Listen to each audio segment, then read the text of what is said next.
Hi children, how are you doing? Hari ini Miss Enal sedang baca koran. Asik loh baca koran, banyak berita-berita dari kota lain, dari negara lain, banyak gambar-gambar bagus. Pernah kalian baca koran? Yuk, sekarang kita sama-sama lihat cerita tentang koran ya.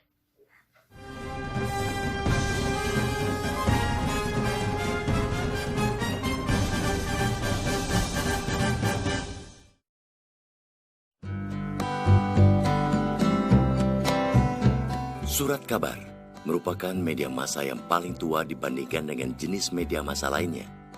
Ia tak hanya sekedar lembaran tercetak yang memuat peristiwa yang terjadi di masyarakat, namun ia sekaligus sebagai pencatat sejarah perkembangan kehidupan bangsa. Keberadaan surat kabar dimulai sejak ditemukannya mesin cetak oleh Johann Gutenberg di Jerman pada tahun 1451. Lalu bagaimana dengan di Indonesia?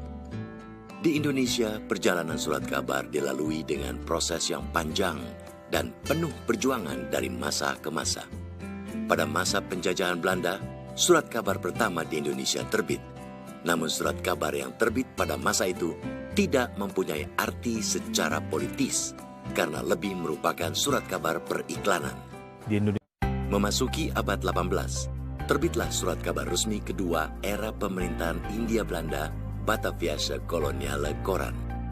Koran ini masih dalam bentuk teks tulisan tanpa gambar dengan kualitas kertas jauh dari sempurna. Di masa penjajahan Belanda dan Jepang, surat kabar telah menjelma sebagai alat pemersatu bangsa menentang segala bentuk kolonialisme dan imperialisme.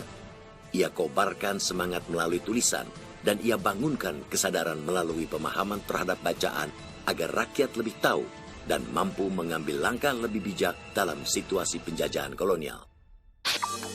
Perkembangan teknologi mau tak mau memacu manusia untuk selalu memperbaiki diri dan beradaptasi dengan lingkungan sekitar. Di era digitalisasi ini, salah satunya ditandai dengan berkembang pesatnya internet. Perkembangan internet ditandai dengan lahirnya surat kabar digital. Namun, kehadiran surat kabar digital atau e-paper seakan mengancam keberadaan surat kabar yang sesungguhnya. Sebuah prediksi mengatakan kehadiran surat kabar digital akan menghilangkan surat kabar fisik. Faktanya sudah terjadi di Amerika Serikat pada tahun 2009. Harian surat kabar, The Seattle Post-Intelligencer, menutup operasional surat kabar fisiknya dan lebih memilih beroperasi melalui surat kabar digital. Lalu, bagaimana dengan kondisi di Indonesia? Apakah banyak orang akan beralih ke surat kabar digital seperti di negara-negara maju? Wah, ternyata koran itu sudah ada dari zaman dulu ya.